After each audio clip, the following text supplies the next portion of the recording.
Uncharted: The Lost Legacy could easily be a new entry in the Uncharted series, instead of just a weird standalone DLC title.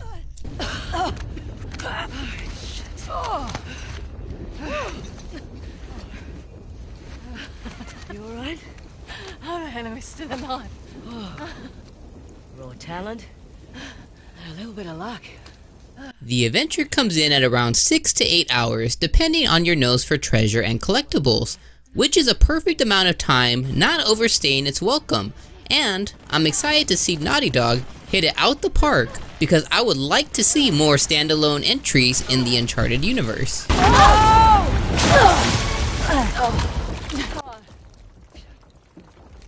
Now, Uncharted: The Lost Legacy takes a lot of cues, including gameplay mechanics from Uncharted 4, but this is not such a bad thing, as they pull out of the traditional characters like Nate and Sully and put you in the shoes of Chloe Fraser, who has been introduced in past games, but is now brought to the center of attention with funny banter, humor, great voice acting, and truly provides interesting dialogue for many hours with her new partner, Nadine Ross.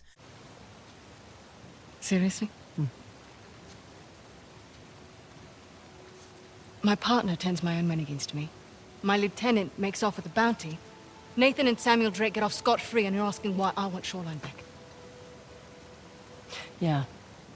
Who, in my personal opinion, now looking back on the adventure, is somewhat forgettable, as her motives overall are kind of questionable, and sometimes she is just simply boring as a character in the game. This is saved by being in Chloe's shoes for most of the adventure and really experiencing the game from her perspective. So what that does is Nadine's less than presence and, kind of questionable motives are truly forgotten because Chloe really hits it out the park in this Uncharted adventure. if I don't keep it.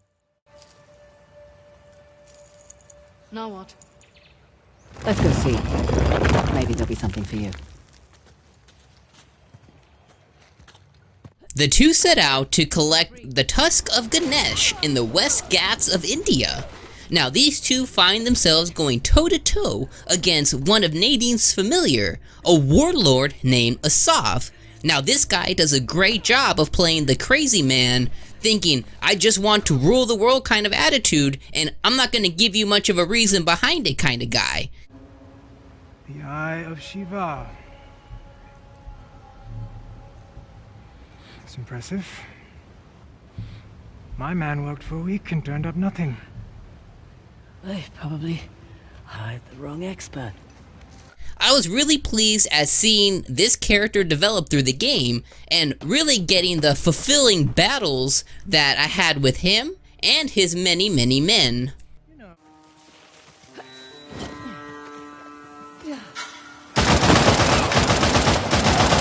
I am coming for you.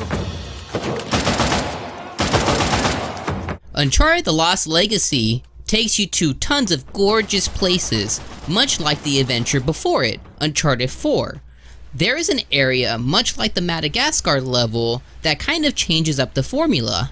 Now, throughout this gorgeous place, this is an open world. Now, one of the biggest open worlds in an Uncharted adventure. And that is all great and it is truly beautiful, but one thing it's not is filled with things to do.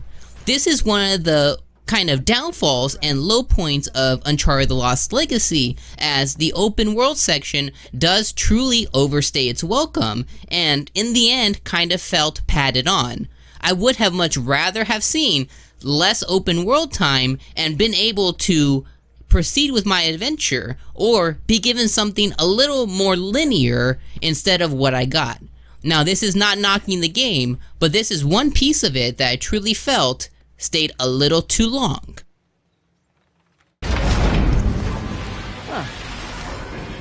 Well, that's different. What is all this? Through the cinematic feel, the cast of characters, and the connections you make with them, fighting off slew of enemies, and the many puzzles that are scattered throughout the world, easy and hard, this is hands down one of the best adventure games I have played this year. And from someone who is not a serious Uncharted fan, I really felt connected with the game. With all this being said, We give it a well-earned 9 out of 10. Naughty Dog, I hope we really get more adventures like this in the future. Come on.